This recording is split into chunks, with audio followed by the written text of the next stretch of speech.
आदाब नाजरीन, आप देख रहे हैं INN चैनल में। अफशन जबीन पेश है अब तक की अहम खबरें। तेलंगाना की गवर्नर तमिलसाई सौंदरराजन ने महकमा कस्टम की सताइश करते हुए कहा कि कस्टम मुल्क की मैशियत का संगे मेल। उन्होंने कहा कि कस्टम हुक्काम ने कोविड के पस मंजर में फ्रंट लाइन वॉरियर्स की हैसियत से उम्दा काम अंजाम दिया है।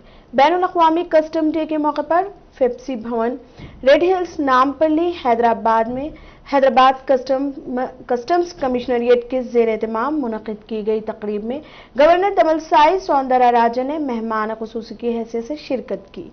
इस मौके पर गवर्नर ने कहा कि माजी में ज्यादातर दरआमदात दूसरे ममालिक से होती थी, लेकिन वजीर आजम के मुतारिफ कराए गए आत्मनिर्भर भारत प्रोग्राम की वजह से हमारे मुल्क से दूसरे मुल्कों को बरामदात में इजाफा हुआ है। उन्होंने कहा कि कस्टम हुक्काम गैर मुल्की सामान को गैर कानूनी तौर पर मुल्क में दाखिल होने से रोकने के लिए मुतहरिक नजर आते हैं। इस मौके पर गवर्नर ने लाइन ऑफ ड्यूटी में गैर मामूली काम करने वाले अफसरान को एजाज से भी नवाजा।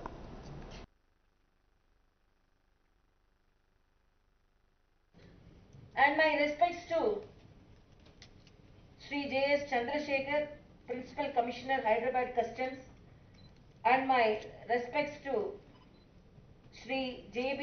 Mohapatra, Principal Chief Commissioner, Income Tax, AP and Telangana, for his short and brief speech, and my respects to Sri Purushottam, Principal Commissioner, Hyderabad, and my respects to Sri Gopi Donti Reddy, Joint Commissioner, Hyderabad Customs, and my respects to Sri Jilani Basha, Joint Commissioner, Hyderabad Customs, and my respects to Sri Srinivas, Additional Commissioner, Hyderabad Customs, for their exemplary work, and I congratulate Sri Ventu Srinivas, Gopi, Ramakrishna, Sri Shankar Shastri, Kumar, Suresh, particularly I have to congratulate for the theme, the present theme, to maintain the trade and the transport chain, global chain, particularly during the COVID situation, and I also congratulate the 18 officers who faced the challenge of COVID. Chief secretary Somesh Kumar की क़यादत में तश्कील दी गई PRC committee ने हुकूमत से सिफारिश की है कि सरकारी मुलाजमीन को 7.5% फिटमेंट दिया जाए और वजीफे की हद उम्र 58 साल से 60 साल किया जाए। इस सिलसिले में चीफ सेक्रेटरी सोमेश कुमार सरकारी मुलाजमीन के मुख्तलिफ यूनियनों के कायदीन के साथ चारशुम्बा और जुमेरात के रोज तबादला ख्याल करने के बाद सरकारी मुलाजमीन के यूनियन के कायदीन के साथ वजीर आला के चंद्रशेखर राव से मुलाकात करवाते हुए एक इजलास मुनक़िद करेंगे। कांग्रेस रुकन असेंबली टी जग्गा रेड्डी ने TRS के वुज़रा को वार्निंग दी कि वो अपनी बदअखलाकियों पर काबू रखें, वरना कांग्रेस पार्टी अच्छी तरह जवाब दे सकती है। जग्गा रेड्डी आज मीडिया से बात करते हुए वजीर बरकी जगदीश्वर रेड्डी की मजम्मत की, जिसमें वजीर बरकी ने नागार्जुना सागर डैम की तामीर की CBI तहकीकात की बात कही। कांग्रेस ने कल पार्लियामेंट में Kaleshwaram project, Palamuru Rangareddy project, mission Bhagiratha और वजीर आला के चंद्रशेखर राव के रिश्वतखोरी की CBI तहकीकात का पार्लियामेंट में मौजू उठाने का ऐलान किया, जिसके जवाब में वजीर बरकी ने साबिक वजीर आजम पंडित जवाहरलाल नेहरू पर निशाना लगाया। आज तक भी पानी तो नहीं है, मगर 3-4 लाख से कर्जा KCR साहब स्टेट आने के बाद कर्जा लाके पानी तो नया, मगर बहुत उसमें फ्रॉड हो गया। उसके ऊपर पार्लियामेंट में क्वेश्चन डालो। इसमें जो मेगा कृष्णा रेड्डी थे, मेगा कृष्णा रेड्डी मेरे हिसाब 2004 में 2005 में 1000 में क्या 2004 में 5 में मैं देखा था एक मारुति कार में फिरते थे। आज 6 साल में जब स्टेट हो गया, मैं रिसेंटली पेपर में पढ़ा मेगा कृष्णा रेड्डी 6 साल में 30,000 करोड़ का मालिक बन गए। एक ओन हेलीकॉप्टर भी खरीदे, भी एक ओन फ्लाइट भी है कहते। बीच में KCR साहब वही फ्लाइट में देश पूरा फिर रहे कहते।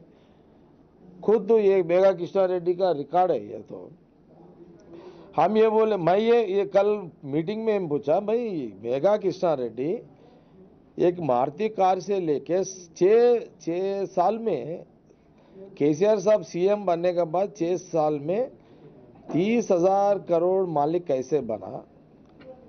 बोले तो मैं क्या पूछा कल पार्टी में, भाई ये कालेश्वरम प्रोजेक्ट का मिशन भगीरथ का जो कॉन्ट्रैक्टर है मेगा कृष्णा रेड्डी है, मतलब ये 3 लाख में से 30,000 करोड़ उसमें से मालिक बन गए बोल के इसका हमको डाउट आया। इसलिए पार्लियामेंट में उत्तम कुमार रेड्डी को ये बोला, भाई कालेश्वरम प्रोजेक्ट में भगीरथ में पूरा फ्रॉड हो गया। तेलंगाना प्रदेश कांग्रेस कमेटी तर्जुमान जी निरंजन ने इल्जाम आयद किया कि ऐसा महसूस हो रहा है रियासती हुकूमत और रियासती इलेक्शन कमीशन के दरमियान बहुत जबरदस्त तातुल हो रहा है, क्योंकि इलेक्शन कमीशन की तजावीज को महकमा बल्दी नज़्म व नस्क बरफदान की नजर कर रहा है।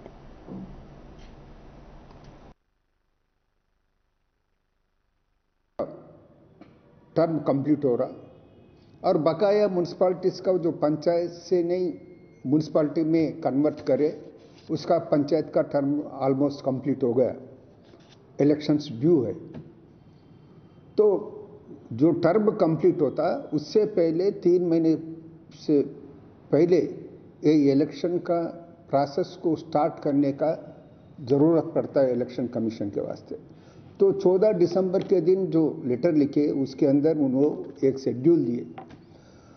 वो शेड्यूल में ये बताइए स्टेट गवर्नमेंट को, गवर्नमेंट के तरफ से 15 जनवरी तक 2021 तक 15 जनवरी 2021 तक अगर वार्ड्स का डिलिमिटेशन करना चाहिए। अगर आप लोग वार्ड का डिलिमिटेशन करें तो स्टेट इलेक्शन कमीशन 31 जनवरी के अंदर वार्ड वाइज वोटर्स लिस्ट बनाएंगे, उन लोग डिक्लेयर करेंगे। और स्टेट गवर्नमेंट को ये हिदायत दिए 10 फरवरी तक रिजर्वेशंस को करार करने के वास्ते। उसके बावजूद में स्टेट इलेक्शन कमीशन 10 फरवरी तक लिस्ट ऑफ पोलिंग स्टेशंस को तैयार कर 1 मार्च में इलेक्शन करने का एक शेड्यूल उन्होंने स्टेट गवर्नमेंट को दिया है, मगर उसके ऊपर कोई रिस्पांस स्टेट गवर्नमेंट का नहीं आया।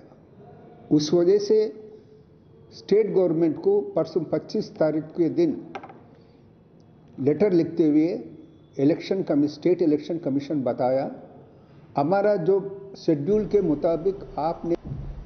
वजीर खजाना हरीश राव ने Telangana non gazetted officers union Siddipet district diary urban calendar hostel welfare officers association calendar की रस्म इजराई अंजाम दी। इस मौके पर Telangana non gazetted officers union के सदर एम राजेंद्र, सेक्रेटरी प्रतापगढ़ भी मौजूद थे। इस मौके पर वजीर हरीश राव ने कहा कि तेलंगाना तहरीक में कलीदी किरदार अदा करने वाले Telangana non gazetted officers union Siddipet district diary की रस्म इजराई अंजाम देना बाइस मसरत है। उन्होंने कहा कि जिला सिद्दीपेट के मुलाजिमीन ने तेलंगाना की तरक्की में अहम रोल अदा किया और तेलंगाना को तमाम शोबों में आगे बढ़ाने में भी सख्त मेहनत कर रहे हैं। उन्होंने डायरी की रस्म इजराई पर सिद्दीपेट जिले के TNGOs और सदर परमेश्वर और सेक्रेटरी विक्रम रेड्डी को मुबारकबाद पेश की।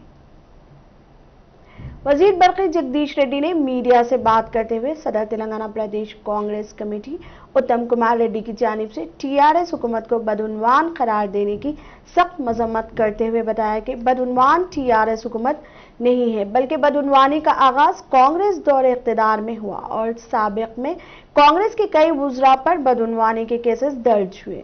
उन्होंने बताया कि TRS हुकूमत नलगुंडा से फ्लोरिड पानी को साफ करने का इकदाम वजीर आला के चंद्रशेखर राव की क़यादत में TRS हुकूमत ने की। उन्होंने उत्तम कुमार रेड्डी से सवाल किया कि बहैसियत वजीर नलगुंडा में फ्लोरिड पानी को साफ करने के लिए क्यों इकदाम नहीं किए, इसकी वजाहत करें। వాళ్ళంత గొప్ప ప్రాజెక్టును అభినందించాల్సింది పోయి దాని మీద ఏదో అవినీతి మాట్లాడతాం, కొంచెమన్నా సిగ్గు లజ్జ ఉండాలి ఉత్తమ్ కుమార్ రెడ్డి కానీ రాష్ట్ర కాంగ్రెస్ నాయకులకు కానీ. అవినీతికి కేర్ ఆఫ్ అడ్రస్ మీరు. 2014లో మిమ్మల్ని బంగాళాఖాతంలో కలిపిందే అవినీతి. మీ స్కామ్ల వల్లనే ఈ దేశం నాశనమైందని, మంత్రులుగా ఉండగానే స్కామ్లలో అరెస్ట్ అయి జైలుకు పోయిన మీ నిర్వాహకమే దేశ ప్రజల దృష్టిలో మిమ్మల్ని ద్రోహులుగా నిలబెట్టింది, మిమ్మల్ని నేరస్తులుగా నిలబెట్టింది. భారతదేశమే మిమ్మల్ని తిరస్కరించి తీసుకుపోయి గంగలో కలిపేసింది. అటువంటి మీరు ఇవాళ అవినీతి గురించి మాట్లాడడం, తెలంగాణ రైతాంగం काचीगुड़ा के नंबोली अड्डे के बॉयज हॉस्टल के तलबा ने चारशंबे के रोज वजीर केशवर से मुलाकात करते हुए याददाश्त पेश की। वाज़ेह है कि 1 साल कबल ही तामीर की गई हॉस्टल की इमारत की दोबारा मरम्मत का फैसला किया गया था। ताहम इस सिलसिले में तलबा ने वजीर से दरख्वास्त की है कि वो मरम्मत के कामों को मुलतवी करें। इस मौके पर शेड्यूल्ड तबके की तरक्की के वजीर के ईश्वर ने बॉयज हॉस्टल के तलबा से कहा कि वो किसी भी मामले में परेशान ना हो। उन्होंने इम्तिहानात में कोई रुकावट हायल ना हो इसके इक़दाम करने के अहदेदारों को हिदायत दी है। सदनशीन रैतु बंधु कमेटी पी राजेश्वर रेड्डी ने मीडिया से बात करते हुए बताया कि मुल्क भर में तेलंगाना रियासत को इस बात का एजाज हासिल है कि मुल्क की रियासतों में बहुत बेहतर मैशियत के मामले में तेलंगाना तीसरे नंबर पर है। इसके बावजूद कांग्रेस कायदीन की जानिब से टीआरएस हुकूमत को बदउनवान करार देना मुज़ायक़ा ख़ेज़ बात है।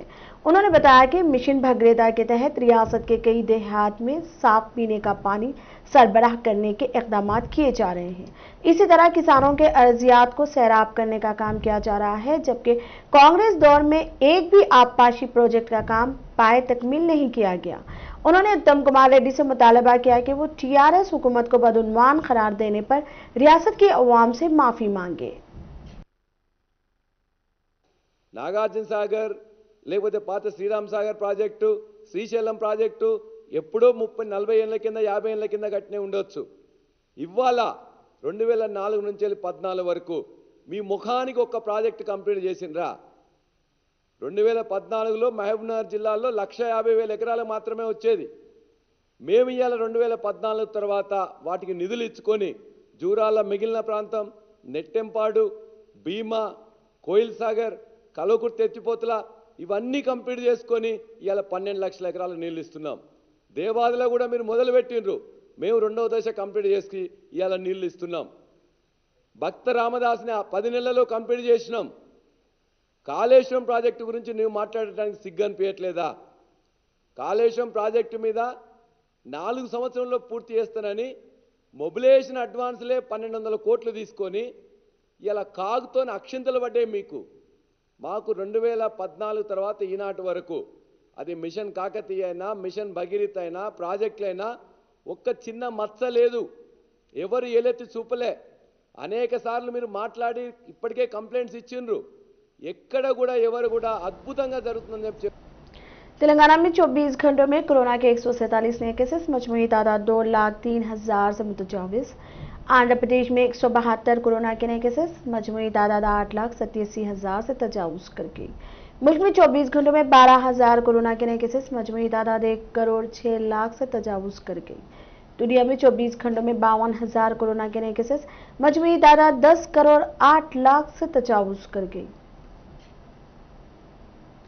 वजीर तालीम सबीदा इंदिरा रेड्डी ने महेश्वरम हल्का कॉरपोरेशन के पहले साल की तकमील के मौके पर मेयर सी परिजाता नरसिम्हा रेड्डी, डिप्टी मेयर इब्राहिम शेखर और कॉरपोरेटर्स के साथ मिलकर केक काटा।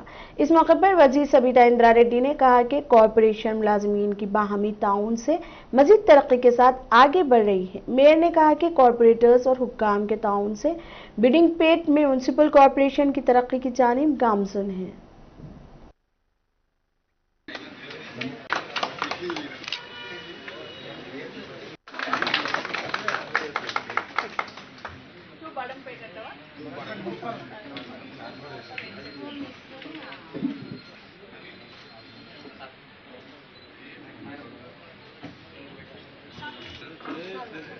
బడంగ్పేట్ కార్పొరేషన్ ఏర్పడి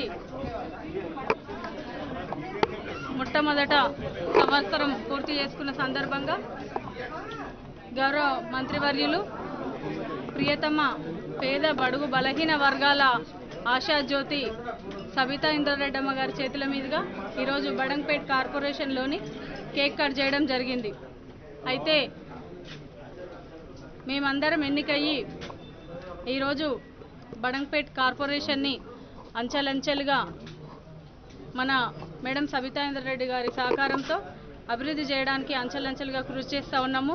మాకు సహకరిస్తున్న గౌరవ కార్పొరేటర్లు అందరూ, గౌరవ డిప్యూటీ మేయర్ గారు, గౌరవ కమిషనర్ గారు, డిఈ గారు, ఏఈ గారు, ఆర్ఓ గారు, మేనేజర్ గారు, అలాగే टीपीओ सुरारम के डेंडीगुल पुलिस स्टेशन के हुदूद में वाक़ तालाब में नामालूम खातून की लाश दस्तयाब होने से इलाके में सनसनी फैल गई। इतला के बाद पुलिस जाए मौके पर पहुंची और खातून की लाश को तालाब से बाहर निकाला। पुलिस ने इस सिलसिले में एक मुकदमा दर्ज करते हुए तफ्तीश कर रही है। मुतवफ़्फ़ी की शिनाख्त अभी नहीं हो सकी है। पुलिस आगे की कार्रवाई में मसरूफ है।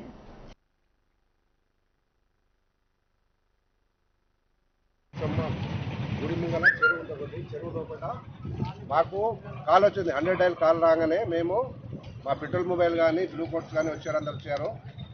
తర్వాత నాకు ఇంటిమేషన్ చేసి నేను వచ్చాను. వచ్చిన తర్వాత ఇక్కడ చెరువు లోపల ఒక గుర్తు తెలియని ఆడ శవం పడి ఉన్నది. దాన్ని మేము బయట తీసేసి పోస్ట్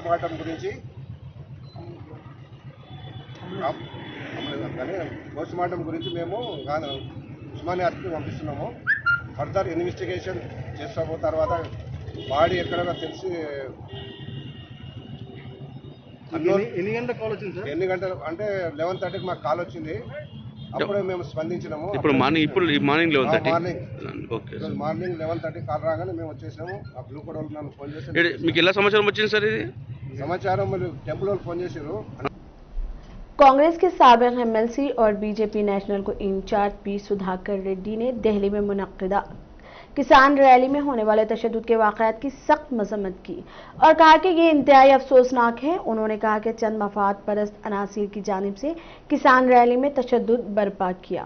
उन्होंने तशद्दुद के जिम्मेदार अफराद के खिलाफ सख्त कार्रवाई का मुतालबा किया। इस मौके पर सुधाकर रेड्डी ने अपोजिशन जमातों के सियासी एजेंडे की मजम्मत की जो मोदी जी की मकबूलियत और किसानों के तरक्याती प्रोग्रामों के खिलाफ हैं। అనేక మంచి కార్యక్రమాలు చేస్తూ ఆత్మనిర్భర్ భారత్ వైపు అడుగులేస్తున్న ఈ తరుణంలో అది గణతంత్ర దినోత్సవ సందర్భంలో ఈ ఇన్సిడెంట్ జరగటం వాళ్ళ యొక్క పైత్యం పరాకాష్ఠలో కొన్ని వ్యక్తులు అధికారానికి దూరమై ఇష్టం వచ్చినట్టు మాట్లాడి ఏది అర్థం చేసుకోకుండా చివరికి దేశ ప్రతిష్టని కూడా భంగం కలిగే పరిస్థితులు కూడా వాళ్ళు తెగబడ్డారంటే ఎర్రకోట మీద ఎక్కి బీభత్సం చేసి పోలీసు వాళ్ళని కొట్టి గందరగోళం చేసి ఈ ప్రభుత్వం మీద ఎన్ని రకాల ప్రయత్నాలు చేసినా ప్రజల యొక్క ఆశీర్వాదం బిహార్ నుంచి కశ్మీర్ నుంచి కన్యాకుమారి వరకు నరేంద్ర మోడీ గారికి ఆశీర్వాదం ఉంటే వాళ్ళు జీర్ణించుకోవాలి। इलाके नाचारम में वाक़ खानगी इदारे सुप्रभात मॉडल स्कूल इंतजामिया की जानिब से इजाफी फीस वसूलने के खिलाफ तलबा और औलिया तलबा ने स्कूल के रूबरू जबरदस्त एहतजाजी धरना मुनज़्ज़म करते हुए अपनी नाराजगी जाहिर की है। इस मौके पर औलिया तलबा ने मीडिया को बताया कि साल भर की फीस वसूल रहे हैं जबकि स्कूल साल भर बंद था और तलबा ऑनलाइन क्लासों से मुतमईन नहीं है। औलिया तलबा ने स्कूल इंतजामिया से इजाफी फीस वसूल करने पर तनकीद का निशाना बनाते हुए फीस को फौरी कम करने का मुतालबा किया है।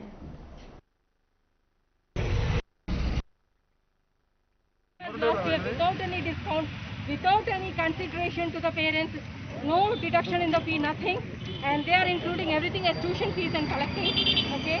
And apart from that, we have come multiple times requesting the management to reduce the fees, but they are not willing to do any kind of reduction.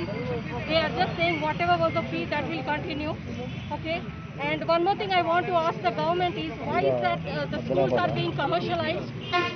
Education being a very basic need of every child, why is that government not taking any step towards this? Why are they allowing education to be a monopoly? Why is that operating like a corporate culture here in education? Why is that there is no limit or standard which the school needs to follow, irrespective of anything? Just because parents cannot raise the future of the child, they are taking advantage. So I want to ask the government also, why is that they are not taking any step towards this? Why is that they are helpless in this situation? अब तक के लिए इतना ही। देखते रहिए INN channel. खुदा हाफिज।